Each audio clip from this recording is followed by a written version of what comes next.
ਅਗਲੀ ਖਬਰ ਆਪਾਂ ਇਮੀਗ੍ਰੇਸ਼ਨ ਦੇ ਨਾਲ ਰਿਲੇਟਡ ਕੁਝ ਕਰਾਂਗੇ, ਕਿਉਂਕਿ ਇਮੀਗ੍ਰੇਸ਼ਨ ਖਾਸ ਕਰਕੇ ਇਲੀਗਲ ਇਮੀਗ੍ਰੇਸ਼ਨ ਨੂੰ ਲੈ ਕੇ ਯੂਐਸਏ ਦੇ ਵਿੱਚ ਮੇਨ ਮੁੱਦਾ ਬਣਿਆ ਹੋਇਆ ਹੈ।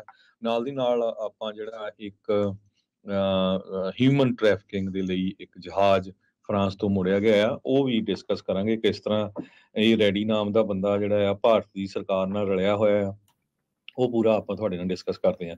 ਸੋ ਬਾਰਡਰ ਦੇ ਉੱਤੇ ਸਿਚੁਏਸ਼ਨ ਇਹ ਆ ਅੱਜ ਦੀ ਡੇਟ ਦੇ ਵਿੱਚ, ਕਹਿੰਦੇ ਨਵੰਬਰ ਮਹੀਨੇ ਦੇ ਵਿੱਚ ਐਵਰੇਜ ਹਰ ਰੋਜ਼ ਲੋਕਾਂ ਦੀ ਕ੍ਰਾਸ ਕਰਨ ਦੀ ਗਿਣਤੀ ਜਿਹੜੀ ਸੀ ਉਹ 6800 ਦੇ ਕਰੀਬ ਸੀਗੀ, ਜੋ ਕਿ ਦਸੰਬਰ ਦੇ ਵਿੱਚ 9000 ਦੇ ਕਰੀਬ ਹੋ ਗਈ ਪਰ ਡੇ। ਹਰ ਰੋਜ਼ 9000 ਦੇ ਕਰੀਬ ਬੰਦਾ, 9600 ਸੌਰੀ ਐਗਜ਼ੈਕਟ ਨੰਬਰ ਇਹ ਯੂਐਸ ਬਾਰਡਰ ਪੈਟਰੋਲ ਏਜੰਟਸ ਨੇ CNN ਨੂੰ ਦੱਸਿਆ ਹੈਗਾ ਵੀ 9600 ਮਾਈਗ੍ਰੈਂਟਸ ਐਵਰੀ ਡੇ ਬਾਰਡਰ ਤੋਂ ਕ੍ਰਾਸ ਹੁੰਦੇ ਹੈਗੇ ਆ, ਤੇ 6800 ਦੇ ਕਰੀਬ ਨਵੰਬਰ ਦੇ ਵਿੱਚ ਐਵਰੀ ਡੇ ਹੁੰਦੇ ਸੀ। ਹੁਣ ਆਈਏ ਆਪਾਂ ਜੇ ਜੋ ਪਲੇਨ ਇੰਡੀਆ ਵਾਲੇ ਜਿਹੜੇ ਆ ਜਿਹਦੇ ਵਿੱਚ 303 ਇੰਡੀਆ ਦੇ ਲੋਕ ਸੀ, ਉਹਨਾਂ ਨੂੰ ਹੁਣ ਵਾਪਸ ਕਰ ਦਿੱਤਾ ਗਿਆ ਫਰਾਂਸ ਤੋਂ, ਤੇ ਆਲਰੇਡੀ ਉਹ ਮੁੰਬਈ ਦੇ ਵਿੱਚ ਪਹੁੰਚ ਗਏ ਆ। ਹਾਲਾਂਕਿ ਸਾਰੇ ਕਾਸੇ ਦੇ ਵਿੱਚ ਗੁਜਰਾਤੀਆਂ ਦਾ ਹੱਥ ਬਹੁਤ ਆ। ਇਹ ਜੋ ਰੈਡੀ ਨਾਮ ਦਾ ਬੰਦਾ ਆ, ਜਿਸ ਦਾ ਨਾਂ ਪਿਛਲੇ 2 ਸਾਲ ਪਹਿਲਾਂ ਵੀ ਆਇਆ ਸੀ, ਵੀ ਉਸਨੇ ਕਿਸ ਤਰ੍ਹਾਂ ਇਲੀਗਲ ਲੋਕਾਂ ਨੂੰ ਕੈਨੇਡਾ ਤੇ ਅਮਰੀਕਾ ਦੇ ਵਿੱਚ ਨਿਗਾਉਣ ਦੇ ਲਈ ਉਹ 15 ਸਾਲਾਂ ਤੋਂ ਕੰਮ ਕਰ ਰਿਹਾ, ਸ਼ਸ਼ੀ ਕਿਰਨ ਰੈਡੀ। ਤੇ ਇਹ ਹੈਦਰਾਬਾਦ ਤੋਂ ਆ, ਪਰ ਗੁਜਰਾਤ ਦੀ ਪੁਲਿਸ ਨੇ ਇਹਨੂੰ ਅਰੈਸਟ ਕੀਤਾ ਸੀ 2 ਸਾਲ ਪਹਿਲਾਂ, ਜਦੋਂ 4 ਜਾਣੇ ਜਿਨ੍ਹਾਂ 'ਚ ਜਗਦੀਸ਼ ਪਟੇਲ ਤੇ ਉਹਦੀ ਵਾਈਫ ਵੈਸ਼ਾਲੀ ਸੀ ਤੇ 2 ਬੱਚੇ ਸੀ, ਕੈਨੇਡਾ ਯੂਐਸ ਬਾਰਡਰ ਦੇ ਉੱਤੇ ਮਾਰੇ ਗਏ ਸੀ। ਕਿਉਂਕਿ ਠੰਡ ਦੇ ਵਿੱਚ ਜਦੋਂ ਕ੍ਰਾਸ ਕਰਦੇ ਲੋਕਾਂ ਨੂੰ ਪਤਾ ਨਹੀਂ ਹੁੰਦਾ ਵੀ -35-40 ਡਿਗਰੀ ਟੈਂਪਰੇਚਰ ਸੀ। ਸੋ ਹੁਣ ਇਹਦੇ ਵਿੱਚ 93 ਦੇ ਕਰੀਬ ਗੁਜਰਾਤੀ ਸੀ ਇਸ ਪਲੇਨ 'ਚ। ਉਹਨਾਂ 'ਚੋਂ ਵੱਡੀ ਗਿਣਤੀ 'ਚ ਕਹਿੰਦੇ ਵੀ ਉੱਥੇ ਰਹਿ ਵੀ ਗਏ ਆ ਫਰਾਂਸ 'ਚ। ਉਹ ਕਹਿੰਦੇ ਵੀ ਅਸੀਂ ਪੋਲੀਟੀਕਲ ਅਸਾਈਲਮ ਅਪਲਾਈ ਕਰਨਾ। ਸੋ ਸਭ ਤੋਂ ਜਿਹੜੀ ਗੱਲ ਮੇਨ ਆ ਡਿਸਕਸ ਕਰਨ ਵਾਲੀ, ਵੀ ਦੇਖੋ ਕੰਮ ਕੌਣ ਕਰ ਰਿਹਾ। ਅਲਟੀਮੇਟਲੀ ਕੀ ਆ ਵੀ ਐਸੋਸੀਏਟਡ ਪ੍ਰੈਸ ਤਾਂ ਜਾਂ ਜਿੰਨੀਆਂ ਵੀ ਅਖਬਾਰਾਂ ਆ, ਉਹਨਾਂ ਨੇ ਜਦੋਂ ਮੁੰਬਈ ਦਾ ਜਿਹੜਾ 에ਅਰਪੋਰਟ ਆ ਉੱਥੋਂ ਜਹਾਜ਼ ਚੋਂ ਬਾਹਰ ਸਵਾਰੀਆਂ ਨਿਕਲੀਆਂ, ਉਹਨਾਂ 'ਚ ਸਰਦਾਰਾਂ ਦੀਆਂ ਇਹ ਫੋਟੋਆਂ ਦਿਖਾ ਲਈਆਂ ਅੱਗੇ ਜਾ ਕੇ ਵੀ ਦੇਖੋ ਜੀ ਆ ਸਿੱਖ ਹੀ ਜਿਹੜੇ ਆ ਇਹ ਜਾ ਰਹੇ ਸੀਗੇ। ਸੋ ਇਹ ਜਿਹੜੀ ਸਿਚੁਏਸ਼ਨ ਬਣੀ ਹੋਈ ਹੈਗੀ ਆ, ਭਾਰਤ ਦੀ ਸਰਕਾਰ ਕਹਿੰਦੇ ਵੀ ਅਸੀਂ ਹੈਲਪ ਕੀਤੀ ਆ ਵਾਪਸ ਉੱਥੋਂ ਪਲੇਨ ਲਿਆਉਣ ਦੀ, ਪਰ ਫਰਾਂਸ ਦੀ ਸਰਕਾਰ ਕਹਿੰਦੇ ਵੀ ਅਸੀਂ ਕ੍ਰਿਮੀਨਲ ਇਨਵੈਸਟੀਗੇਸ਼ਨ ਕਰਨੀ ਆ। ਇਸ ਪਲੇਨ ਦੇ ਵਿੱਚ 2 ਬੰਦੇ ਉਹਨੇ ਅਰੈਸਟ ਵੀ ਕਰ ਲਏ ਹੈਗੇ ਆ, ਜਿਨ੍ਹਾਂ ਦੀ ਉਹ ਇਨਵੈਸਟੀਗੇਸ਼ਨ ਇਸ ਟਾਈਮ ਕਰ ਰਹੇ ਹੈਗੇ ਆ। UN ਚਾਰਟਰ ਦੇ ਮੁਤਾਬਕ ਜੇ ਤੁਸੀਂ ਕਿਸੇ ਨੂੰ ਇਲੀਗਲੀ ਕਿਸੇ ਕੰਟਰੀ ਦੇ ਵਿੱਚ ਟਰਾਂਸਪੋਰਟ ਕਰਦੇ ਆ, ਕਹਿੰਦੇ ਰਿਕਰੂਟਮੈਂਟ, ਟਰਾਂਸਪੋਰਟੇਸ਼ਨ, ਟਰਾਂਸਫਰ, ਹਾਰਬਰਿੰਗ, ਇਹ ਜਿਹੜੇ ਸਾਰੇ ਲੋਕਾਂ ਦੀ ਜਾਂ ਫਰਾਡ ਔਰ ਡਿਸੈਪਸ਼ਨ ਕਰਦੇ ਆ, ਇਸ ਕਰਕੇ ਵੀ ਉਹ ਤੋਂ ਤੁਹਾਨੂੰ ਪ੍ਰੋਫਿਟ ਮਿਲੂਗਾ, ਇਹ ਇੱਕ ਬਹੁਤ ਵੱਡਾ ਕ੍ਰਾਈਮ ਹੈਗਾ ਆ। ਸੋ ਇਹ ਕੁਝ ਜੋ ਰੈਡੀ ਆ ਇਹ 15 ਸਾਲਾਂ ਤੋਂ ਪ੍ਰਾਈਵੇਟ ਚਾਰਟਰ ਜਹਾਜ਼ ਕਰਕੇ ਜੋ ਦੁਬਈ ਤੋਂ ਫਰਾਂਸ ਜਾਂਦੇ ਸੀ, ਫਰਾਂਸ 'ਚ ਜਿਹੜਾ ਆ ਉਹ ਆਪਣਾ ਤੇਲ ਭਰਾਉਂਦੇ ਸੀ, ਉਹ ਤੋਂ ਬਾਅਦ ਉਹ ਨਿਕਾਰਾਗੋਆ ਜਾਣਾ ਸੀ, ਉਹਨਾਂ ਨੇ ਨਿਕਾਰਾਗੋਆ ਤੋਂ ਬਾਰਡਰ ਜਿਹੜੇ ਆ ਸਾਰੇ ਜੰਗਲਾਂ ਵਿੱਚ ਹੀ ਹੋ ਕੇ ਤੇ ਉਹ ਅਮਰੀਕਾ ਦੇ ਵਿੱਚ ਪਹੁੰਚਣਾ ਸੀਗਾ। ਦੂਸਰੇ ਪਾਸੇ ਰਾਜਕਨਵੀਰ ਸਿੰਘ ਜੀ ਇਹ ਆ ਜੀ ਵੀ ਬਹੁਤ ਸਾਰੀਆਂ ਵੀਡੀਓਜ਼ ਇਹ ਆ ਰਹੀਆਂ ਵੀ ਜੋ ਬਾਰਡਰ ਦੇ ਉੱਤੇ ਕ੍ਰਾਸ ਕਰ ਜਾਂਦੇ ਆ ਜਾਂ ਬਾਰਡਰ ਤੇ ਪਹੁੰਚ ਜਾਂਦੇ ਆ। ਕੱਲ ਇੱਕ ਇੰਡੀਅਨ ਮੀਡੀਆ ਨੇ ਵੀਡੀਓ ਦਿਖਾਈਆਂ ਜਿਹਦੇ ਵਿੱਚ ਇੱਕ ਪੰਜਾਬੀ ਮੂਲ ਦੀ ਕੁੜੀ ਜਿਹੜੀ ਆ ਉਹ ਥਾਪੀਆਂ ਮਾਰ ਰਹੀ ਆ ਤੇ ਮੈਂ ਜੀ ਬਾਰਡਰ ਤੇ ਪਹੁੰਚ ਗਈ ਆ, ਤੇ 4 ਹਰਿਆਣਵੀ ਮੂਲ ਦੇ ਲੋਕ ਆ ਜੋ ਉੱਥੇ ਡੰਡ ਬੈਠਕਾਂ ਕੱਢ ਰਹੇ ਆ, ਭੰਗੜਾ ਪਾ ਰਹੇ ਆ। ਹੁਣ ਤੁਸੀਂ ਦੇਖੋ ਵੀ ਉਹ ਸਾਰੀ ਵੀਡੀਓਜ਼ ਆ ਉਹ ਕਸਟਮ ਬਾਰਡਰ ਪੈਟਰੋਲ ਏਜੰਟਸ ਦੇ ਕੋਲ ਵੀ ਜਾਂਦੀਆਂ ਆ, ਤੇ ਅੱਜ ਦੀ ਡੇਟ 'ਚ ਆਪਾਂ ਕੱਲ ਵੀ ਖਬਰ ਸਾਂਝੀ ਕੀਤੀ ਸੀ ਵੀ ਅਮਰੀਕਾ ਦਾ ਬਹੁਤ ਵੱਡਾ ਮੀਡੀਆ, ਲਗਭਗ ਹਰ ਚੈਨਲ ਦਾ ਇੱਕ ਬੰਦਾ ਬਾਰਡਰ ਦੇ ਉੱਤੇ ਆ, ਕਿਉਂਕਿ ਬਹੁਤ ਵੱਡਾ ਇਸ਼ੂ ਬਣਿਆ ਹੋਇਆ, ਤੇ ਉਹ ਕੱਲੇ ਦੀ ਇੰਟਰਵਿਊ ਵੀ ਕਰਦਾ ਆ। 3 ਦਿਨ ਪਹਿਲਾਂ ਇੱਕ ਟੀਵੀ ਚੈਨਲ ਨੇ ਇੰਟਰਵਿਊ ਕੀਤੀ, ਉਹ ਜਿਹੜੇ ਇੰਡੀਆ ਤੋਂ ਆਏ ਸੀ, ਮੋਸਟਲੀ ਪੰਜਾਬੀ ਸੀ, ਤੇ ਨਾਲੇ ਤਾਂ ਉਹ ਹੱਸ ਰਹੇ ਸੀ, ਦੰਦ ਕੱਢ ਰਹੇ ਸੀ, ਨਾਲੇ ਕਹਿ ਰਹੇ ਸੀ ਵੀ ਡੇਂਜਰ ਹਨਾ। ਸੋ ਈਵਨ ਰਿਪੋਰਟਰ ਵੀ ਕਹਿ ਰਿਹਾ ਸੀ ਵੀ ਯਾਰ ਇਹਨਾਂ ਨੂੰ ਡੇਂਜਰ ਆ ਤਾਂ ਇਹਨਾਂ ਦੀ ਸ਼ਕਲਾਂ ਇਦਾਂ ਦੀਆਂ ਆ। ਸੋ ਇਹ ਜੋ ਆਹ ਕੰਮ ਹੋ ਰਿਹਾ ਆ, ਇਹ ਸਾਰਾ ਕੁਝ ਦੇਖ ਕੇ ਜੋ ਕਸਟਮ ਬਾਰਡਰ ਪੈਟਰੋਲ ਏਜੰਟਸ ਆ, ਇਮੀਗ੍ਰੇਸ਼ਨ ਅਥਾਰਟੀਜ਼ ਆ, ਉਹਨਾਂ ਨੂੰ ਪੱਕਾ ਯਕੀਨ ਹੋਣਾ ਵੀ ਭਾਈ ਇਹ ਕੋਈ ਇਹਨਾਂ ਨੂੰ ਖਤਰਾ ਹੈ ਨਹੀਂ, ਇਹ ਸਿਰਫ ਇਕਨੋਮਿਕ ਰੀਜ਼ਨ ਕਰਕੇ ਇੱਥੇ ਆ ਰਹੇ ਹੈਗੇ ਆ। ਉਹਦੇ ਕਰਕੇ ਜਿਹੜਾ ਕੋਈ ਸਹੀ ਬੰਦਾ ਵੀ ਆ ਜਿਹਦੇ ਨਾਲ ਉੱਥੇ ਜੀ ਧੱਕਾ ਹੁੰਦਾ ਹੈਗਾ, ਆਪਾਂ ਦੇਖਦੇ ਹੀ ਆ ਪੰਜਾਬ 'ਚ ਹਰਿਆਣੇ 'ਚ ਧੱਕਾ ਵੀ ਹੁੰਦਾ ਆ, ਤੇ ਉਹਨਾਂ ਦੇ ਉੱਤੇ ਵੀ ਸ਼ੱਕ ਪਊਗੀ। ਸੋ ਇਹ ਉਹਨਾਂ ਨੂੰ ਜਿਹੜਾ ਆ ਇਹ ਸੰਕੋਚਣਾ ਚਾਹੀਦਾ ਵੀ ਭਾਈ ਜੇ ਤੁਸੀਂ ਉਸ ਬੇਸ ਤੇ ਪੋਲੀਟੀਕਲ ਅਸਾਈਲਮ ਲੈ ਰਹੇ ਆ ਵੀ ਸਾਡੇ ਨਾਲ ਧੱਕਾ ਹੁੰਦਾ, ਸਾਡੀ ਸਰਕਾਰ ਧੱਕਾ ਕਰਦੀ ਆ, ਤੇ ਉੱਥੇ ਤੁਸੀਂ ਏਦਾਂ ਦੇ ਪੁੱਠੇ ਕੰਮ ਕਰਦੇ ਆ, ਤੇ ਉਹਦਾ ਅਸਰ ਤੁਹਾਡੇ ਤੇ ਨਹੀਂ, ਬਹੁਤ ਸਾਰੇ ਜਿਹੜੇ ਹਜ਼ਾਰਾਂ ਦੇ ਕਰੀਬ ਫਿਗਰਸ ਆਲਰੇਡੀ ਆਏ ਆ ਵੀ ਲੱਖ ਤੋਂ ਵੱਧ ਭਾਰਤੀ ਮੂਲ ਦਾ ਬੰਦਾ, ਜਿਹਦੇ ਵਿੱਚ ਮੈਜੋਰਟੀ ਚ ਪੰਜਾਬੀ ਜਾਂ ਹਰਿਆਣਵੀ ਆ, ਉਹ ਪਿਛਲੇ ਸਾਲ ਬਾਰਡਰ ਕ੍ਰਾਸ ਕੀਤੇ ਆ। ਇਹ ਉਹਨਾਂ ਦੇ ਉੱਤੇ ਵੀ ਅਸਰ ਪੈਣਾ ਵੀ ਆਹ ਦੇਖੋ, ਜੇ ਉਹ ਤੁਹਾਨੂੰ ਵੀਡੀਓ ਦਿਖਾਉਣ ਲੱਗ ਪਏ ਜਦੋਂ ਤੁਹਾਡੀ ਉੱਥੇ ਹੋਣੀ ਆ ਇਮੀਗ੍ਰੇਸ਼ਨ ਕੋਰਟ 'ਚ ਵੀ ਆਹ ਦੇਖੋ ਵੀ ਆਹ ਵੀ ਆਏ ਆ ਵੀ ਇਹਨਾਂ ਨੂੰ ਵੀ ਕੋਈ ਖਤਰਾ ਆ, ਤੁਸੀਂ ਕੀ ਕਹਿਣਾ ਚਾਹੁੰਦੇ ਆ? ਇਹ ਇੱਕ ਬਹੁਤ ਵੱਡਾ ਅਸਰ ਹੋਣ ਜਾ ਰਿਹਾ ਹੈਗਾ ਜੀ। ਕਾਫੀ ਜਿਹੜੇ ਚੇਂਜਸ ਆ ਉਹ ਆ ਰਹੇ ਹੈਗੇ ਆ।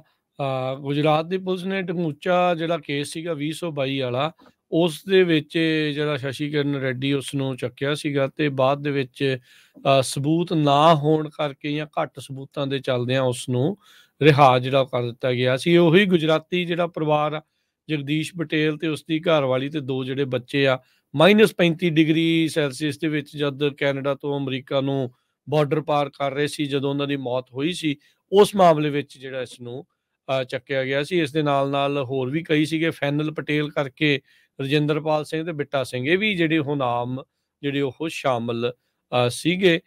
ਇਹ ਫੈਨਲ ਪਟੇਲ ਕਹਿੰਦੇ ਸੂਰਤ ਦਾ ਰਹਿਣ ਵਾਲਾ ਆ, ਇਹ ਕੈਨੇਡਾ ਦੇ ਵਿੱਚ 2007 ਤੋਂ ਰਹਿ ਰਿਹਾ ਸੀ, ਤੇ ਹੁਣ ਇਹ ਬਾਅਦ ਦੇ ਵਿੱਚ US ਨੂੰ ਜਿਹੜਾ ਆਪ ਵੀ ਇਹ ਉੱਥੋਂ ਭੱਜ ਗਿਆ ਸੀ। ਇਹ ਲੋੜੀਂਦਾ ਆ ਅਜੇ ਵੀ ਜਿਹੜਾ ਉਹ ਉੱਥੇ ਜਿਹੜਾ ਉਹ ਦੱਸਦੇ ਸੀਗੇ। ਸੋ ਇਹ ਜਿਹੜਾ ਦੇਖੋ ਵੀ ਕੱਲ ਵੀ ਜਿਹੜੀ ਟਾਈਮਜ਼ ਆਫ ਇੰਡੀਆ ਨੇ ਰਿਪੋਰਟ ਪੇਸ਼ ਕੀਤੀ ਸੀ, ਦੱਸਿਆ ਸੀ ਉਹਨਾਂ ਨੇ ਵੀ ਕਿਸ ਤਰੀਕੇ ਦੇ ਨਾਲ ਇਹ ਜਿਹੜਾ ਰੈਡੀ ਨਾਂ ਦਾ ਬੰਦਾ ਆ ਸ਼ਸ਼ੀ ਕਿਰਨ, ਵੀ ਇਸ ਨੇ ਪਿਛਲੇ 2 ਮਹੀਨਿਆਂ ਦੇ ਵਿੱਚ 800 ਜਾਣਾ ਜਿਹੜਾ ਉੱਥੋਂ ਜਿਹੜਾ ਉਹ ਕੱਢਿਆ ਹੈਗਾ ਆ। ਇਹਦਾ ਪੱਕਾ ਕੰਮ ਸੀਗਾ, ਇਹਦਾ ਰੂਟ ਇਹੀ ਸੀਗਾ, ਦੁਬਈ ਤੋਂ ਚਾਰਟਰ ਪਲੇਨ ਕਰਕੇ ਉਹ ਫਿਰ ਨਿਕਾਰਗੁਆ ਜਿਹੜਾ ਆ ਉੱਥੇ ਨੂੰ ਜਿਹੜੇ ਉਹ ਜਾਂਦੇ ਸੀਗੇ। ਇਹ ਨਹੀਂ ਆ ਵੀ ਰੈਗੂਲਰ ਚਾਰਟਰ ਪਲੇਨ ਕਰਕੇ ਜਿਹੜੇ ਉਹ ਜਾਂਦੇ ਸੀਗੇ। ਇਹ ਤੇਲ ਭਰਾਉਣ ਦੇ ਲਈ ਫਰਾਂਸ ਦੇ ਵਿੱਚ ਉਤਰਿਆ, ਤੇ ਉੱਥੇ ਉਹਨਾਂ ਨੂੰ ਸ਼ੱਕ ਹੋਇਆ ਸੀਗਾ, ਤੇ ਉਸੇ ਦੌਰਾਨ ਉਹਨਾਂ ਨੇ 4 ਦਿਨ ਜਿਹੜਾ ਆ ਉਹ ਉੱਥੇ ਖੱਜਲ ਵੀ ਜਿਹੜੇ ਉਹ ਲੋਕ ਹੋਏ, ਫਿਰ ਇਵੈਂਚੁਅਲੀ ਜਿਹੜੇ ਉਹ ਵਾਪਸ ਚਾੜ੍ਹਤੇ। ਜਿਹੜੇ 20-25 ਨੇ ਉਹਦੇ ਵਿੱਚੋਂ ਉੱਥੇ ਅਸਾਈਲਮ ਜਿਹੜਾ ਉਹ ਅਪਲਾਈ ਕਰ ਦਿੱਤਾ ਸੀਗਾ। ਹੁਣ ਇੱਕ ਤਾਂ ਇਹ ਚੀਜ਼ ਆ, ਇੱਕ ਗੁਜਰਾਤ ਮਾਡਲ ਵੀ ਦਿਸਦਾ ਆ। ਹੁਣ ਗੁਜਰਾਤ ਵਾਲੇ ਤਾਂ ਕਹਿੰਦੇ ਵੀ ਇੰਡੀਆ ਵਰਗੀ ਚੀਜ਼ ਹੀ ਕੋਈ ਨਹੀਂ, ਦੁਨੀਆ ਵਾਲੇ ਉੱਥੇ ਜਿਹੜੇ ਉਹ ਜਿਹੜੇ ਕਹਿ ਰਹੇ ਆ ਆਪਣੇ ਵੀ ਉਹਦੇ ਨਾਲ ਦੀ ਚੀਜ਼ ਨਹੀਂ, ਤੇ ਫਿਰ ਜਹਾਜ਼ ਭਰ ਕੇ ਆ ਕਿਉਂ ਰਹੇ ਇੱਧਰ ਨੂੰ? ਜੇ 93 ਜਾਣੇ ਰਾਜਕਰ ਵੀ ਸੀ, 93 ਗੁਜਰਾਤੀ ਸੀ ਉਸ। ਹਾਂਜੀ, ਤੁਸੀਂ ਉਹ ਦੇਖੋ ਵੀ ਜੇ ਇੰਨਾ ਸਾਰਾ ਕੁਝ ਉਹਦੇ ਸੈੱਟ ਆ, ਤੇ ਫਿਰ ਇੱਧਰ ਨੂੰ ਜਿਹੜਾ ਉਹ ਕੀ ਕਰਨ ਦੇ ਲਈ ਇਸ ਹਿਸਾਬ ਦੇ ਨਾਲ ਜਿਹੜਾ ਉਹ ਆ ਰਿਹਾ? ਇਹ ਸਵਾਲ ਤਾਂ ਚਾਹੀਦੇ ਆ। ਹੁਣ ਪੰਜਾਬ ਦੇ ਵਿੱਚ ਜੇ ਕੋਈ ਮੰਗ ਕਰਦਾ ਆ, ਜਿਸ ਤਰੀਕੇ ਦੇ ਨਾਲ ਹੈਗਾ ਆ ਹੁਣ ਭਲਵਾਨਾਂ ਵਾਲਾ ਦੇਖ ਲਓ, ਜਥੇਦਾਰ ਕੌਂਕੇ ਹੁਣਾਂ ਦੀ ਰਿਪੋਰਟ ਹੁਣੇ ਸਾਹਮਣੇ ਜਿਹੜੀ ਉਹ ਆਈ ਆ, ਉਹ ਸਾਰੀਆਂ ਚੀਜ਼ਾਂ ਦੇ ਸਾਹਮਣੇ ਆ ਵੀ ਇੱਥੇ ਤੇ ਕਿੱਦਾਂ ਧੱਕਾ ਜਿਹੜਾ ਉਹ ਹੋ ਰਿਹਾ। ਗੁਜਰਾਤੀ ਤਾਂ ਕਹਿੰਦੇ ਆ ਵੀ ਇਹ ਜੋੜੀ ਜਿਹੜੀ ਉਹਨਾਂ ਨੇ ਇਹ ਕੰਮ ਹੀ ਜਿਹੜਾ ਉਹ ਖਿੱਚਦਾ ਬਹੁਤ ਵਧੀਆ ਜਿਹੜਾ ਉਹ ਕਰ ਦਿੱਤਾ। ਸੋ ਇਹ ਸਾਰੀਆਂ ਚੀਜ਼ਾਂ ਜਿਹੜੀਆਂ ਨਾ ਸਮਝਣ ਵਾਲੀਆਂ, ਦੇਖਣ ਵਾਲੀਆਂ ਵੀ ਕੀ ਜਿਹੜਾ ਉਹ ਹੋ ਰਿਹਾ ਆ। ਤੇ ਇਦਾਂ ਦੇ ਜਿਹੜੇ ਬੰਦੇ ਆ ਨਾ, ਇਹ ਦੇਖੋ ਲੋਕਾਂ ਤੋਂ ਹੁਣ ਪੈਸੇ ਵੀ ਉਹਨਾਂ ਨੇ, ਹੁਣ ਦੇਖੋ ਕਈਆਂ ਨੇ ਪੂਰੀਆਂ ਹੁਣ ਪੁਸ਼ਤਾਂ ਦੀ ਕਮਾਈ ਜਿਹੜੀ ਉਹ ਲਾਤੀ ਹੋਣੀ ਆ ਆਉਣ ਦੇ ਲਈ, ਉਹ ਹੁਣ ਉੱਥੋਂ ਵਾਪਸ ਜਿਹੜੇ ਆਏ ਆ ਉਹਨਾਂ ਦੇ ਲਈ ਵੱਖਰੀ ਜਿਹੜੀ ਇੱਕ ਅਫਸੋਸ ਵਾਲੀ ਘੜੀ ਹੋਈ ਆ ਵੀ ਅਸੀਂ ਪਹੁੰਚ ਵੀ ਨਹੀਂ ਸਕੇ, ਪੈਸੇ ਵੀ ਲੱਗ ਗਏ, ਹੁਣ ਅੱਗੇ ਪਤਾ ਨਹੀਂ ਕੀ ਜਿਹੜਾ ਉਹ ਹੋਊਗਾ। ਸੋ ਇਹ ਕਾਫੀ ਚੀਜ਼ਾਂ ਜਿਹੜੀਆਂ ਇਸ ਟਾਈਮ ਚੱਲ ਰਹੀਆਂ ਆ। ਪਰ ਜਿੱਦਾਂ ਓਰੇਗਨ ਦਾ ਕੋਰਟ ਕਹਿੰਦਾ ਆ, ਕਿੰਨੀ ਵਾਰੀ ਆਪਾਂ ਨੂੰ ਅਟਾਰਨੀ ਟਰਕੀਆਨਾ ਉਹਨਾਂ ਨੇ ਦੱਸਿਆ ਵੀ ਉਹ ਕਹਿੰਦੇ ਵੀ ਤੁਹਾਡੇ ਸਾਰੇ ਕੇਸ ਇੱਕੋ ਆ, ਇੱਕੋ ਹੀ ਚੀਜ਼ ਆ, ਸਾਰੇ ਝੂਠ ਬੋਲਦੇ ਆ, ਕਿਸੇ ਨੂੰ ਉੱਥੇ ਜਿਹੜਾ ਉਹਨਾਂ ਨੇ ਉਹ ਦੇਣਾ ਨਹੀਂ। ਤੇ ਇਵੈਂਚੁਅਲੀ ਜਿਹੜੇ CBP ਵਾਲੇ ਆ ਉਹ ਵੀ ਇਹੀ ਚੀਜ਼ਾਂ ਜਿਹੜੀਆਂ ਉਹ ਦੇਖਣ ਲੱਗ ਜਾਣਗੇ। ਟ੍ਰਾਂਜ਼ਿਟ ਬੈਨ, ਉਹ ਸਾਰੀਆਂ ਚੀਜ਼ਾਂ ਆ, ਇਹ ਸਖਤ ਪਾਲਿਸੀਆਂ, ਇਹ ਸਾਰੀਆਂ ਚੀਜ਼ਾਂ ਦੇ ਕਰਕੇ ਹੀ ਜਿਹੜੀਆਂ ਉਹ ਇਵੈਂਚੁਅਲੀ ਆ ਰਹੀਆਂ ਹੈ। ਕਹਿੰਦੇ ਬਈ 70,000 ਤੋਂ ਵੱਧ ਪਿਛਲੇ ਸਾਲ 'ਚ, ਇਸ ਸਾਲ 'ਚ ਸੌਰੀ, ਆਲਰੇਡੀ ਬੰਦੇ ਡਿਪੋਰਟ ਵੀ ਹੋ ਚੁੱਕੇ ਬਾਈ ਏਅਰ। ਸੋ ਬਹੁਤ ਸਾਰੇ ਜਿਹੜੇ ਪਿਕਚਰਾਂ ਇੱਥੋਂ ਭੇਜ ਦਿੰਦੇ ਆ, ਬਾਰਡਰ ਤੋਂ ਭੇਜਦੇ ਵੀ ਦੇਖੋ ਜੀ ਇੱਥੇ ਤਾਂ ਕੋਈ ਰੌਲਾ ਰੱਪਾ ਨਹੀਂ, ਮੂਰੇ ਹਾਰ ਲੈ ਕੇ ਖੜੇ ਇਹਦਾ ਕਿਸਮਤ ਹੀ ਆ, ਕਿਸੇ ਦੀ ਕੋਈ ਲੰਘ ਆਉਂਦਾ ਆ ਤੇ ਕੋਈ ਜਿਹੜੇ ਉਹ ਤੋਂ ਵਾਪਸ ਵੀ। ਕੱਲ ਮੈਂ ਇੱਕ ਰਿਪੋਰਟ ਪੜ੍ਹ ਰਿਹਾ ਸੀ, ਉਹ ਰਿਊਟਰਸ ਦੀ ਸੀ, 630 ਲਾਸ਼ਾਂ ਇਸ ਸਾਲ ਦੇ ਵਿੱਚ ਨਿਕਾਰਾਗੁਆ ਤੋਂ ਲੈ ਕੇ USA ਦੇ ਬਾਰਡਰ ਤੱਕ ਰਿਕੋਗਨਾਈਜ਼ ਕੀਤੀਆਂ ਆ। ਤੇ ਜਿਹੜੇ ਲੋਕਾਂ ਦੀਆਂ ਆਂਦਿਆਂ ਦੀਆਂ ਮੌਤਾਂ ਹੋ ਗਈਆਂ, ਤੁਸੀਂ ਜਿਹੜੇ ਨਹੀਂ ਹੋਏ ਉਹ ਕਿੰਨੇ ਹਨਾ, ਜਿਨ੍ਹਾਂ ਦੇ ਵਿਚਾਰਿਆਂ ਦੇ ਚੱਲ ਗਏ ਉਹ ਤਾਂ ਚੱਲ ਗਏ। ਇੱਕ ਗੱਲ ਜ਼ਰੂਰ ਆ ਵੀ ਬਹੁਤ ਵਾਰ ਸਾਨੂੰ ਵੀ ਕਹਿਣਗੇ ਵੀ ਖਰੇ ਇਹ ਕਹਿ ਰਹੇ ਆ ਵੀ ਨਾ ਕੋਈ ਆਵੇ ਇੱਥੇ ਅਮਰੀਕਾ, ਸਾਡਾ ਇਦਾਂ ਦਾ ਕੋਈ ਮਕਸਦ ਨਹੀਂ। 2024 ਇਲੈਕਸ਼ਨ ਦਾ ਈਅਰ ਆ, ਤੇ ਅੱਜ ਦੀ ਡੇਟ ਦੇ ਵਿੱਚ ਨੰਬਰ 1 ਇਸ਼ੂ ਜਿਹੜਾ ਆ ਉਹ ਇਲੀਗਲ ਇਮੀਗ੍ਰੇਸ਼ਨ ਦਾ ਬਣਿਆ ਹੋਇਆ ਆ। ਯੂਐਸ ਬਾਰਡਰ ਦੇ ਉੱਤੇ ਬਹੁਤ ਵੱਡੀ ਪ੍ਰੋਬਲਮ ਬਣੀ ਹੋਈ ਹੈਗੀ ਆ। ਕਹਿੰਦੇ ਪਈ ਜੋ ਰਿਪਬਲਿਕਨਸ ਹੈਗੇ ਆ ਉਹਨਾਂ ਨੇ 2024 ਦੀ ਇਲੈਕਸ਼ਨ ਦੇ ਵਿੱਚ ਲਾਈਨ ਆਫ ਅਟੈਕ ਜਿਹੜਾ ਆ ਉਹ ਇਮੀਗ੍ਰੇਸ਼ਨ ਨੰਬਰ 1 ਮੁੱਦਾ ਬਣਾਇਆ। ਸੋ ਪ੍ਰੈਜ਼ੀਡੈਂਟ ਜੋ ਬਾਈਡਨ ਹੋਣਾ ਦੇ ਉੱਤੇ ਬਹੁਤ ਵੱਡਾ ਪ੍ਰੈਸ਼ਰ ਆ ਵੀ ਭਾਈ ਕਿਤੇ ਇਸ ਇਸ਼ੂ ਦੇ ਉੱਤੇ ਆਪਾਂ ਇਲੈਕਸ਼ਨ ਨਾ ਹਾਰ ਜਾਈਏ। ਸੋ ਉਹ ਵੀ ਕਹਿ ਰਹੇ ਆ ਵੀ ਨੋ ਮੈਟਰ ਵਟ ਸਾਨੂੰ ਰਿਪਬਲਿਕਨ ਕਾਂਗਰਸਮੈਨਾਂ ਨਾਲ ਡੀਲ ਬਣਾ ਕੇ ਜਿਹੜੀ ਬਾਰਡਰ ਆ ਉਹਦੇ ਉੱਤੇ ਸਟ੍ਰਿਕਟਨੈਸ ਕਰਨੀ ਚਾਹੀਦੀ ਹੈਗੀ ਆ। ਪੋਲੀਟੀਕਲ ਅਸਾਈਲਮ ਨੂੰ ਮਿਸਯੂਜ਼ ਕੀਤਾ ਜਾ ਰਿਹਾ ਹੈ, ਇਹ ਹੁਣ ਡੈਮੋਕ੍ਰੇਟਸ ਵੀ ਕਹਿ ਰਹੇ ਹੈਗੇ ਆ।